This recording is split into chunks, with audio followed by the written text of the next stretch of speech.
دور میں ہم دیکھتے ہیں کہ انسان اپنی محنت کی کمائی کو بڑی مشکل سے خرچہ کرتا ہے۔ کوئی اپنی پسندیدہ چیز دینا تو بہت دور کی بات، لوگ زکوٰۃ اور صدقات دینے میں بھی سوچ بچار کرتے ہیں۔ دوسری طرف رشتہ داری کے تعلقات کمزور ہو گئے ہیں، معمولی باتوں پر بہن بھائی ایک دوسرے سے ناراض رہتے ہیں اور دولت کی محبت نے دلوں کو تنگ کر دیا ہے۔ آج کا ماحول ایسا ہے کہ لوگ پیسے کے پیچھے اتنے بھاگ رہے ہیں کہ وہ پیسے کے چکر میں اپنی رشتہ داری، اپنے پیار محبت سب کو قربان کر رہے ہیں۔ ایسے ماحول میں اگر ہم صحابہ کرام کی زندگیاں دیکھیں تو ہمیں وہ اصل اسلام کی روح ملتی ہے۔ اسلام ہم سے چاہتا کیا ہے، اللہ ہم سے چاہتا کیا ہے، اللہ کے رسول ہم سے چاہتے کیا ہے، وہ ہمیں صحابہ کرام رضی اللہ عنہ کی زندگی سے حاصل ہوگا۔ زندگی کو پڑھ کر، ان کی زندگی کو دیکھنے سے، ان کی زندگی کا مطالعہ کرنے سے ہمیں پتہ چلے گا کہ ہم ابھی صحیح راستے پر ہیں یا غلط پہ۔ جہاں صحابہ کرام نے نبی صلی اللہ علیہ وسلم کے لیے جان اور اپنی مال سب قربان کر دیا تھا، اور وہیں آج ہم لوگ مال کے چکر میں سارے رشتے، سارے ناتے، دوست احباب سب کو قربان کر رہے ہیں مال کے چکر میں۔ اور صحابہ کرام نبی صلی اللہ علیہ وسلم کے محبت میں، اللہ کی محبت میں، اسلام کی محبت میں وہ سب چیز قربان کر دیتے تھے، دولت بھی قربان، جان بھی قربان، مال بھی قربان، اور ہم لوگ مال کی محبت میں یہ سب کر رہے ہیں۔ اللہ تعالیٰ قرآن شریف میں ارشاد فرماتے ہیں، لا تنالوا البر حتى تنفقوا مما تحبون،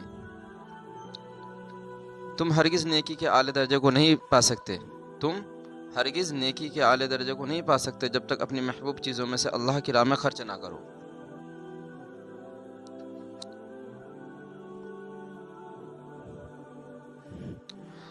تو محبوب چیز ابھی کے لوگوں کے لیے ہے کیا؟ ابھی کے انسانوں، ابھی کے لوگوں کے لیے سب سے محبوب چیز ہے ان کا پیسہ۔ تو اللہ تعالیٰ کیا فرما رہے، تم ہرگز نیکی کے اعلیٰ درجے تک کو نہیں پہنچ سکتے جب تک کہ تم اپنی قیمتی چیز جس سے آپ محبت کرتے ہو اس کو اللہ کے راہ میں خرچ نہ کرو۔ ابھی کا ماحول ایسا ہے کہ آدمی چندے دینے کے لیے بھی جیب میں ہاتھ ڈالتا ہے تو سکے تلاش کرتا ہے، اگر سکہ ملتا ہے تو وہ دیتا ہے، اگر نہیں ملتا ہے تو وہ ہاتھ خالی باہر نکالتا ہے جیب سے۔ کیوں ایسا کرتا ہے؟ کیونکہ اس کو اپنی دولت سے، اپنے پیسے سے محبت ہے۔ اور اللہ تعالیٰ کیا فرما رہے، تم ہرگز نیکی کے اعلیٰ درجے، سب سے اوپر کے معیار تک نہیں پہنچ سکتے جب تک کہ تم اپنی قیمتی چیز اللہ کے راہ میں خرچہ نہ کرو۔ تو یہ ہم کب خرچ کریں گے؟ جب ہمیں اللہ سے اصل محبت ہوگی، جب اللہ کے نبی سے ہمیں محبت ہوگی، جب ہمیں دین اسلام سے محبت ہوگی، جب ہمیں آخرت کی فکر ہوگی، تب ہمارے جیب سے پیسے نکلے گا۔ اس کے لیے، یہ مقام پانے کے لیے، نیکی کے اعلیٰ درجے تک پہنچنے کے لیے ہمیں اپنے دل سے مال کی محبت کو نکالنا ہوگا، آخرت کی فکر کرنی ہوگی۔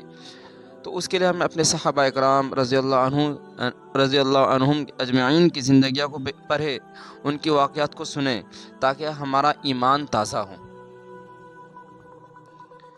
یہ آیت صرف اس وقت کے لوگوں کے لیے نہیں تھی بلکہ آج بھی ہمارے لیے ہے۔ یہ آیت جو نازل ہوئی تھی، لا تنالوا البر حتى تنفقوا مما تحبون، صرف صحابہ کرام رضی اللہ عنہ اجمعین کے لیے نہیں آئی بلکہ تمام امت مسلمہ میں آخری وقت قیامت تک کے انسانوں تک کے لیے یہ آیت نازل ہوئی ہے۔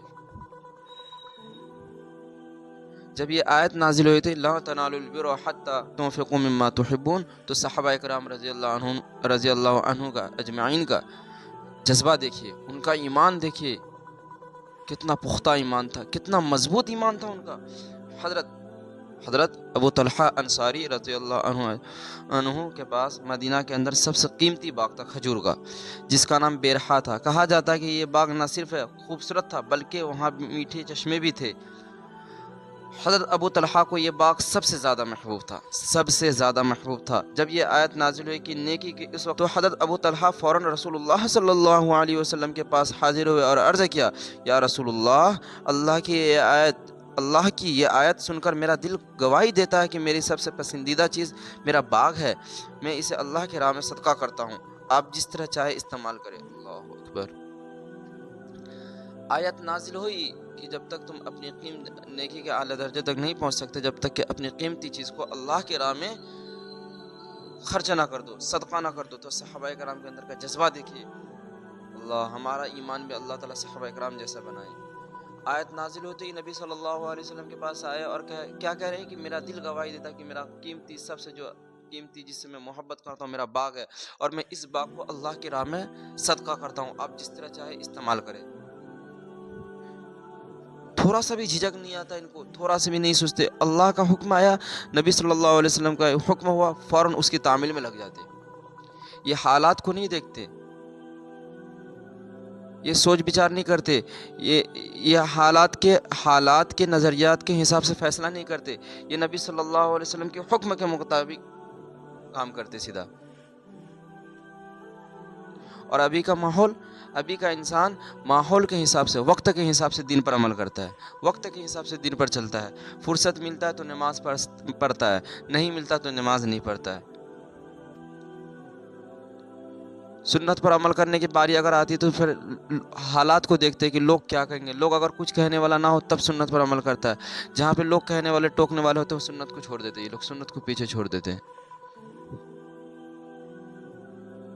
رسول اللہ صلی اللہ علیہ وسلم یہ سن کر خوش ہو گئے اور فرمایا یہ مال بڑا نفع بخش ہے۔ حضرت ابو طلحہ انصاری رضی اللہ عنہ سے کہہ رہے رسول اللہ صلی اللہ علیہ وسلم یہ مال بڑا نفع بخش ہے، یہ مال بڑا ہی نفع بخش ہے، لیکن میری رائے یہ ہے کہ تم اسے اپنے رشتہ داروں میں تقسیم کر دو۔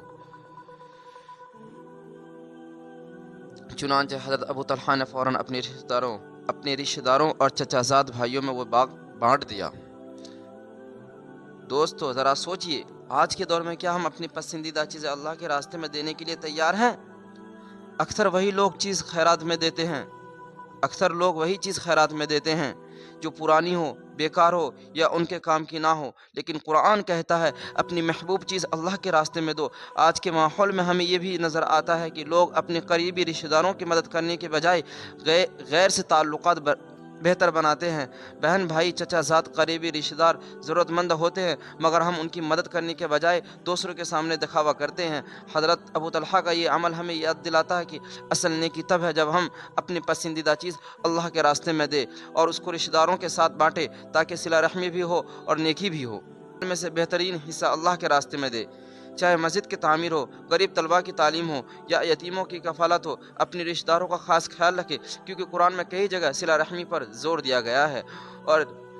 اور یہ یاد رکھے کہ جو ہم اللہ کے لیے قربانی کریں گے وہ ضائع نہیں ہوگا، بلکہ آخرت میں ہمارے لیے عظیم سرمایہ بنے گا۔